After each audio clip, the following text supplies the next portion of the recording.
Hello, I'm Diane Schumacher. Welcome to Dragons Lair Update. This month, we'll revisit men's lacrosse playoff clash against Harford, relive a historic season for HCC women's lacrosse, plus Rebeka Coughlin is profiled in a special encore edition of Dragon Close-Up. MaryLee Adams closes the show with an update on Dragons who are moving on to four-year colleges and universities. We'll start with women's lacrosse. Entering the game you're about to see, Coach Ponchione's Dragons were one win away from history. Howard battles Anne Arundel with a trip to nationals on the line. Let's go back to May 7th, 2016. Our analyst played varsity lacrosse at Wild Lake High School, and while there, she was one of their top scorers and an elite 300 camp alum. It's a pleasure to welcome MaryLee Adams. Thanks, Gary. Pleasure to be here. Good to have you here. Now, Howard is looking to make history, MaryLee, as a win secures the program's first ever trip to nationals. The Dragons beat Anne Arundel twice in the regular season. So, MaryLee, how can Howard win this playoff contest against the Riverhawks? Well, Howard has the advantage coming into this game over Anne Arundel, but they need to set their plays up from behind the goal, be patient, and spread things out. Cassidy Delaney is going to be a big factor in this game. She's been dominating in the midfield and on attack, and she really has all the tools a Division I team would look for. She's got the mechanics, the speed, and her size is a huge advantage on the field. Now, Anne Arundel enters the game with a 10-7 record. The Riverhawks have represented Region 20 at nationals 5 out of the last 6 seasons. So, MaryLee, what do you expect to see from Anne Arundel? Anne Arundel has a strong offense. They have some key players, but defensively, it's going to be hard for them to keep up with Howard. They're going to need to step up their draw control to get things going from the midfield. The winner goes to nationals. The loser's season comes to an end. Let's go to the Dragons' Lair. First half, Anne Arundel has an early lead. Sylvia Kim playing quarterback for the Dragons. Howard does a nice job of taking their time and working the ball around and waiting for Cassidy Delaney to cut in. Power for corner goal by Delaney. Sylvia Kim is doing an excellent job of setting up the plays from behind the cage. She's so fast, Anne Arundel can't keep up. Kim and Rebeka Coughlin go to work on the Anne Arundel defense. Another beautiful assisted effort from Coach Ponchione's Dragons. Renee Ruppert. Elaine Draper finds the back of the net. Draper does a good job of using her body to roll off the defender and get the goal. Coughlin looks to pass, but does an amazing job of spinning through the defenders and getting the goal on her own. Really great footwork by Coughlin. Second half now, here's Renee Ruppert. Howard's defense lets Ruppert get past them too easily. She needs to switch her stick to her left side so she can defend the shot. Anne Arundel's on a 2-0 run. The game is now tied. Cassidy Delaney, goal! Great speed by Cassidy Delaney. Howard's not wasting any time setting up plays behind the cage, and it's paying off. Delaney hammers it in. Another assisted goal from Howard. Draper gets to the middle of the field, and she comes up with a big-time tally, MaryLee. Draper powers through the Howard defense. Ensuing draw, Coughlin against Draper. Excellent draw control by Howard. Delaney keeps her head up, looking to feed. Connects with Heather Veely, and she buries it in transition. Nice left shot by Heather Veely. 7 minutes remaining in the contest. Delaney once again gives herself a high percentage shot, and she makes them pay. Delaney has excellent mechanics, and she's really fast. Her height helps her too. Anne Arundel's having a hard time covering her. 5:14 to play. Ruppert with the free position. Keeps her team in it. Howard's lead is down to 2. 4:15 remaining now. Howard won the draw. Delaney operating from behind the cage. Dodges above goal line extended and delivers an overhand rip. Delaney is relentless. She's gonna find a way to get the ball to goal somehow. Anne Arundel won the draw. We're inside 4 minutes. Danielle Spencer lands a stick check. Dragons win. Howard secures a bid to nationals. From Howard's play calling to their ground balls, they fired on all cylinders today. 13-9 Dragons is your final. It's time for the Region 20 Championship. Howard goes up against Harford. The winner and loser of this game both advance to the Nationals. The champion plays Region 3 runner-up Onondaga, while the loser of this game will have to play 3-time defending national champion Monroe. Harford is the defending Region 20 District B champion. The Fighting Owls are also the only team to beat Howard this year, as Harford has 2 wins over the Dragons. MaryLee, what makes Harford so tough? Cassidy Jones and Lauren Haggerty, they make up a lot of Harford's offense. They use their stick skills to beat the defenders, and they don't just rely on their athleticism. I expect this to be a physical game, and play calling is going to be a key factor. Howard and Harford battle for the Region 20 District B Championship. Let's go to the Dragons' Lair. Let's take you to the end of the first half. We're tied at 6. Ivana Yakovlev takes the ball on her stick, dodges. What a play! Howard takes the lead. Nice hook shot by Ivana Yakovlev. She really uses her body to roll through the Harford defenders. Ensuing draw, Rebeka Coughlin up against Brittany Minsky. Cassidy Delaney gets it going for Howard. Delaney flying like a gazelle. Delaney with one for the cameras. 2-goal lead for the Dragons, MaryLee. That all started with Coughlin's draw control, and then Delaney uses her speed and tenacity to finish the play with a goal. Howard is jumping all over Harford. 3 goals in the last minute for the Dragons. Audrey Ford. Sylvia Kim draws the slide and frees up Gannon Costello. 4-goal lead for the Dragons. That was some great passing by Howard, Gary. They waited for the right player to open up. They're really working the ball on the offense. Second half now, momentum stays with the Dragons. Excellent play calling by Howard. Setting up their plays from behind the goal is really helping them today. 23 minutes remaining in the contest. Kim off the restart. Sees an opening and doesn't waste the motion. 6-0 run for the Dragons. Fighting Owls won the draw. Cassidy Jones working behind the goal. Cassidy Jones uses her strong stick skills to beat out that defender. Lauren Kavanaugh dodging. Moves to the middle of the field. Howard's defense is dropping behind. They need to stay with their mark. All-American Lauren Haggerty was injured during Howard's big run, but she's back on the field. Wow, quite a long shot. Haggerty has a huge arm. Her shots are powerful and precise. Free position for Yakovlev. Beats her with a bouncer. Ends a 3-0 Hartford run and reclaims some momentum for the Dragons. 18 minutes remaining. Cassidy Delaney launches it high. Scores! Howard's lead is back to 5, MaryLee. Great ball placement by Delaney there. Just under 15 minutes now. Cassidy Jones sees the cutter. Big goal for the Fighting Owls. Gary, that's some really nice play calling by Harford. Another strong arm shot by Haggerty. She's using a hook shot that has more power, and it makes it harder for the goalie to save. Gary, Howard is really gelling as a team, and Coughlin's draw control is spearheading the offense. After a Harford foul, here's Delaney. Free position shot. Delaney scores! 5 championship goals from the Dragons freshman. A 4-goal lead for Howard with 11 minutes to go. Costello serving a penalty. Howard's down a player. Nicole Cote stays on Hurley and makes her retreat. Goes to Cassidy Jones. What a pass to Megan Arrow. The shot is wide. Goalie Ellie Garvey and Kim running out for Howard. Officials call foul on Garvey. So Garvey's out of her crease. Hartford capitalizes, but hold on. Nicole Cote receives a red card on the play.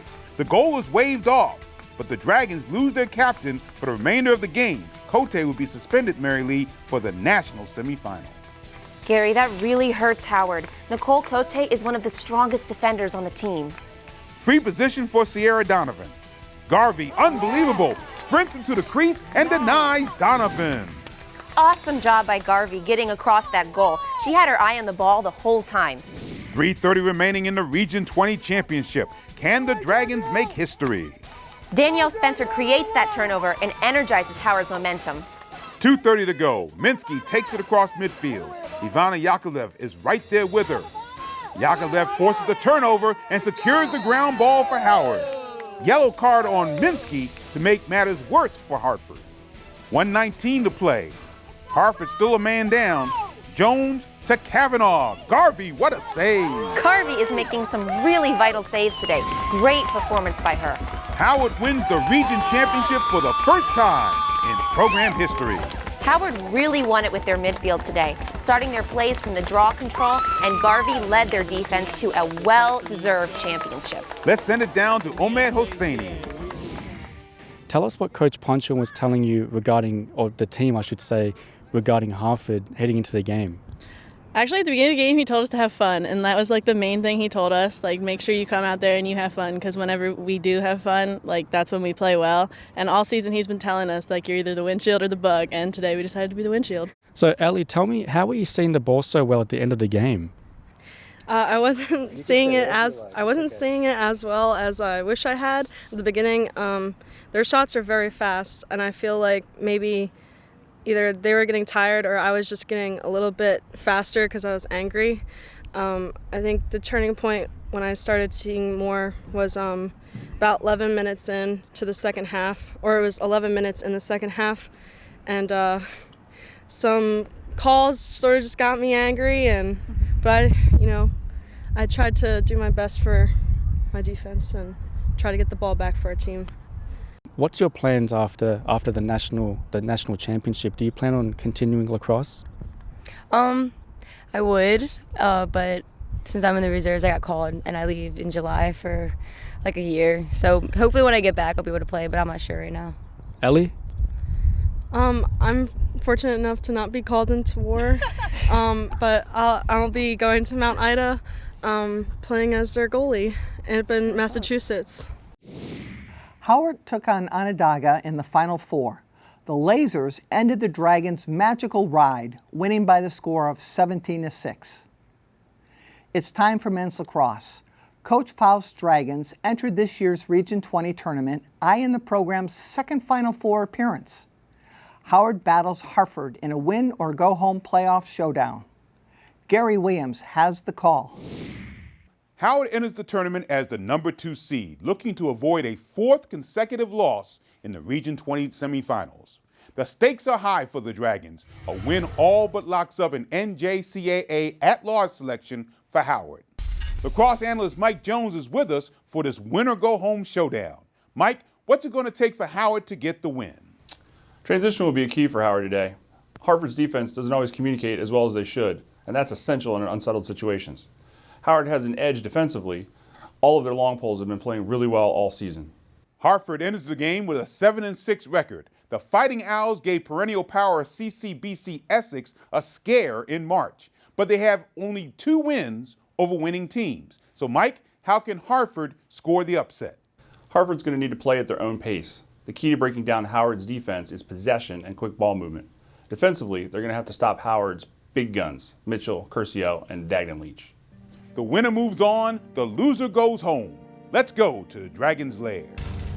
First quarter, 2-0 Dragons. Harford not connecting in the settled 6-on-6. Outstanding work from Trey Lundelius leads to a turnover. Luke Matanen wins the ground ball for Howard, and he goes to do-it-all short stick midi, Ronald Carney. Broke his ankles there. Carney pushes in transition. Zach Beard hits Jackson Downs. Excellent execution from the Dragons, Mike. Howard's offense can run transition better than most teams in the country. Good individual defense by Harford, but there's no slide, and he can't stop Austin Mitchell one-on-one. Howard has built a 4-0 lead as Hartford just can't generate anything on offense at the moment. Perry's Williams got his stick up in the passing lane, and it sailed out of bounds. Williams chases it down. Quick restart. He likes what he sees. 3-on-3 in transition. Frees up Beard. Hits a wide-open Kevin Curcio, and the goalie has no chance. Second quarter now, settled 6-on-6 possession for Howard. Fighting Owls want no part of All-American Austin Mitchell. 6-0 Dragons. Harford just turned it over. Dragons doing some damage in transition. Scott Dagenleach smokes the corner. The sophomore out of the UK makes it an 8-1 game. On to the second half. Fighting Owls come out with some energy. It's now a 6-goal game. Here's Harford taking advantage of an uncommon mistake by the Howard defense in transition. Mike Cook with the overhand finish brings Hartford back within striking distance. Howard's lead is down to 4. After a Fighting Owls goal, here's Matt Junn and Tristan Pace battling at the faceoff X. Matanen with a heads-up play off the faceoff, and he beats everyone down the field for another great transition by Howard. Luke Matanen gives up to Zach Beard, another assistant transition goal for the Dragons. 1:40 remaining in the third quarter. Harford extra man offense takes the field. Peter Emery takes from him everything. Tremendous individual effort by Emery to take it away from Brad Smith. Matanen wins it for Howard. Hits Michael Russell right in the stick. Transition seemed to be the key to this game. Hustle produces a lot of opportunities, and they took advantage of every one. Dragons end Harford season. 18-8 is your final. Let's send it down to Matt Stovall. Scott, what was Coach Faust telling you coming into this game? Well, he was just telling us to win the ground ball battle, as always. Got to win the hustle in the middle of the field and just keep composure, keep focused on this game. Don't be thinking about Sunday too soon. Just take it one game at a time and get the W. Kevin, what was the key to doing so well offensively today against Harford? I think we had to communicate and we had to move the ball around and just get looks. And we need to get that work and get that clicking for Sunday. And I think we did that today. So Scott, you've come here from Manchester, England. You've been living across the street, and it all comes down to Sunday. Take me through your mindset right now. I can't wait. I can't put it into words, man. Like it's been a long journey for me across the pond, and now we're here. You know, we're at the top of Region 20. Got all to play for, and we're competing for that #1 spot. I can't wait. It's time for the championship. Howard takes on 8-time defending Region 20 champion CCBC Essex. Dragons are looking to beat Essex for the first time since 2008. Now, despite the Knights' dominance in the win column, the rivalry feels alive and well, with both teams and coaching staffs sharing mutual animosity heading into this one. Mike Jones, the last Howard coach to beat Essex, is back for this Region 20 final. Coach, how can Howard beat the Knights? There are several keys to today's game for Howard. First, I think they have to have a sustained effort. I expect them to go up early, but they need to maintain a consistent effort for 60 minutes. They also need to stop the Knights' talented attack. It seems like their attack can score at will. CCBC Essex enters the game with a 14-2 record. The Knights are on a 5-game win streak, and they're undefeated against Region 20 opponents over the last 7 years. Mike, how can Essex make it 9 in a row? Essex needs to get the ball to their attack. As good as Howard's defense is, it's difficult to control such a talented group like the Knights' attack. I think possession is a key for Essex as well, keeping the ball away from Howard's offense and stopping them in transition. Howard and Essex face off in the Region 20 Championship. Let's go to the Dragons' Lair. First half, extra man opportunity for Howard. Zach Beard. Dragons land the first blow. Well-placed bounce shot from the freshman out of River Hill. Knights on offense. Rafael Vargas makes no mistakes. That was all their attack. Quick ball movement by the Essex offense. Matt Granger. Scott Dagenleach. Kevin Curcio. Howard reclaims the lead. Curcio gets the better of All-American long pole Sid Ewell, and the two have to be separated. Essex seems to be slow to slide to anyone except Mitchell, creating opportunities for other players like Daniel Chu. The Dragons are having some success against Essex early. 3 minutes remaining in the first quarter. Derek Taylor on the run, scores. Timely response from the Knights. 20 seconds to go in the first quarter. Taylor with the ball on his stick. Traylon Dilias makes a play on defense. Dragons are unable to get the ground ball. Number 2 in gold, Matt LeCompte, gets the defense moving, and it's Brendan Nolan. Executes right on the doorstep. Howard 4, Essex 4 at the half. Declan Winery dodging to that prime real estate. And what a beauty that was. High to low lefty finish. Winery coming up huge in the Region 20 Championships. 2 goals in just over 30 minutes. 11:46 to go in the third. Brendan Nolan doing some more work on the right side. Nolan ties the game. Essex won the faceoff. Taylor makes 2 Dragons miss. Gets to the middle, and he sidearms it in. Knights take their first lead of the game. Derek Taylor shows why he's a Division I recruit. 30-second push call on James Case. Here's the Dragons' extra man unit. Austin Mitchell goes to Beard. Howard makes him pay. Beard ties it up with his second extra man tally. The Dragon freshmen are contributing on the big stage. After Howard failed clear, here's Rafael Vargas on the invert. Beats him to a spot, and Essex regains the lead. LeCompte's sharp angle. The side of the net is all he gets. Mark Bowser goes to Michael Russell. Not expecting the pass, but Russell's able to secure it anyway, and he delivers a dime to Keegan Moen on the clear. Moen runs free into the box, scores! Keegan Moen brings the Dragons' Lair to life with a long pole equalizer. The Dragons are believing and starting to put a scare into their hated rival. 7:35 remaining in the contest. Howard and Essex exchange goals, and we're tied at 8. Initially, great defense by Emmanuel Nwana, but Essex is persistent, getting to the middle of the field for a high percentage shot. Nolan comes up with a big-time play. 4:58 to play. Howard's defense just came up with the stop, but proceeded to throw it away on the clear. Brandon O'Connell feeds Vargas. Dragons give up an open shot right on the crease, and the Knights take their biggest lead of the day. A simple three-man play by the Knights attack gives them a 2-goal lead. Howard won the faceoff, 4:31 to play. Crucial possession here. Jackson downs the Dagon Leach. Jackson Ellert yard sails him right before the shot. Knights forced a turnover with less than 5 minutes to go. Essex opted to milk the clock. Officials hit him with a shot clock, 2:30 remaining. Declan Winery, great game, but a poor decision here at the end when it could have mattered. Elhert corrals the ground ball. Essex comes up with another fourth quarter defensive stand. 44 seconds. Dragons double the ball. Empty net. CCBC Essex wins the Region 20 championship. 11-8 Knights is your final.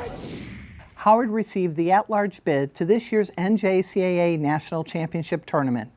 The Dragons lost to eventual national champion Genesee in the quarterfinals.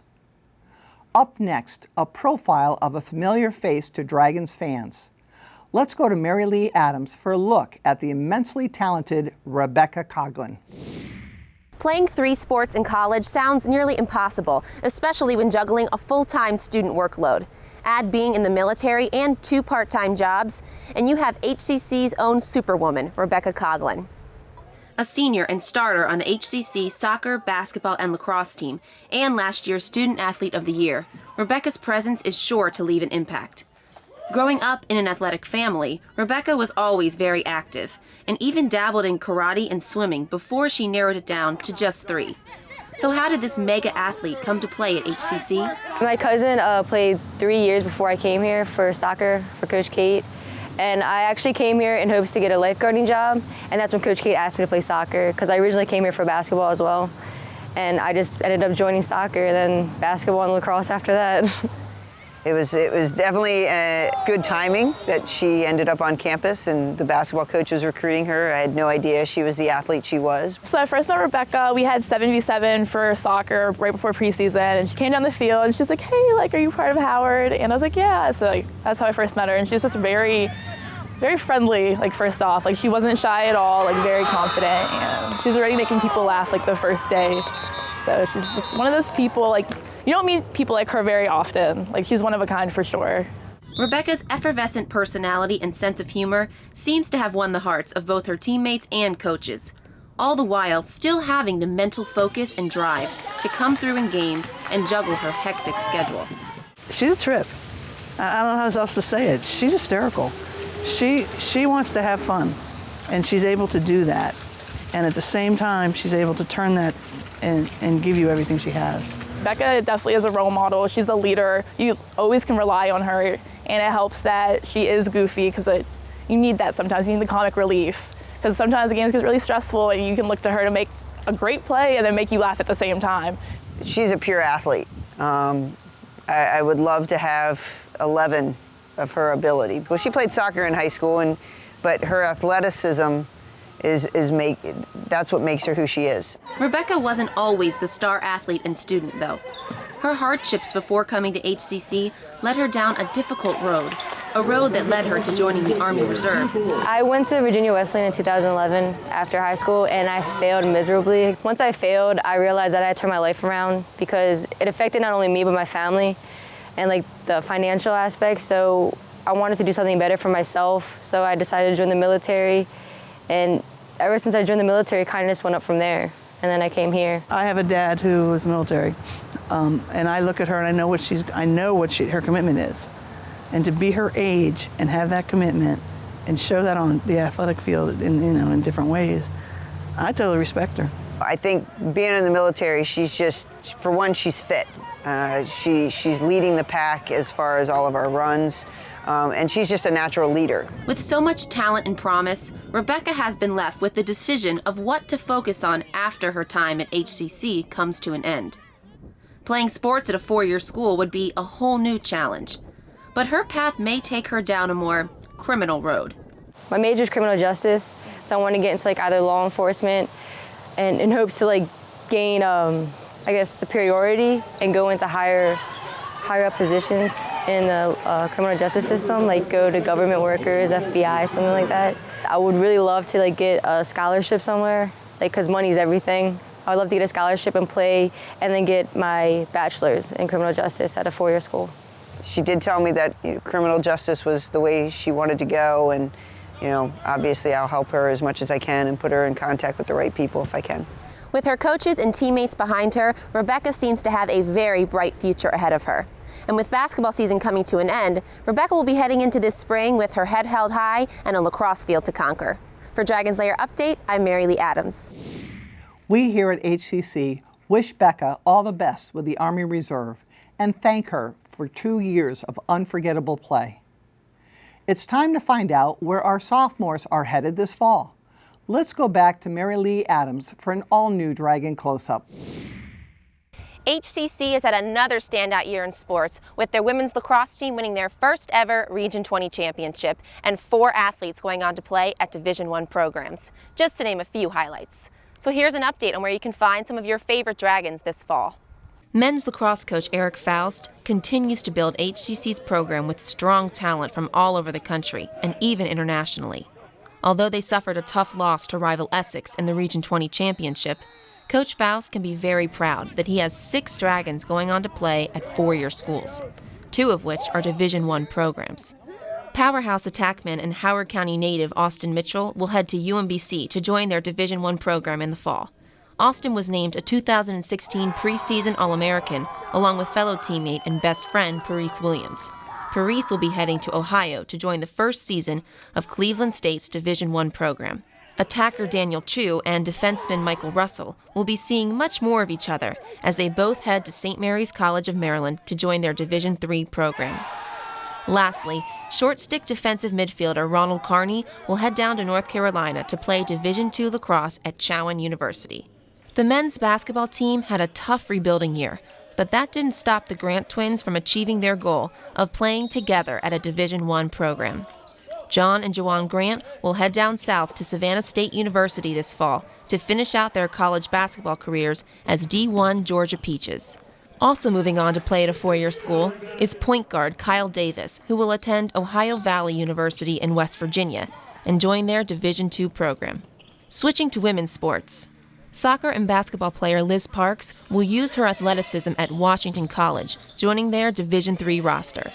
While women's volleyball players Chelsea Parinello and Stephanie Bartilla will go from Dragons to Bobcats as they head up to the mountains of Maryland to play on Frostburg State's Division III team. Lastly, Dragons star athlete Rebeka Coughlin, who dominated on the soccer field, basketball court, and lacrosse field, has been called into service and will be reporting to duty for the Army Reserves. This will delay her decision as to which 4-year school she'll decide to attend.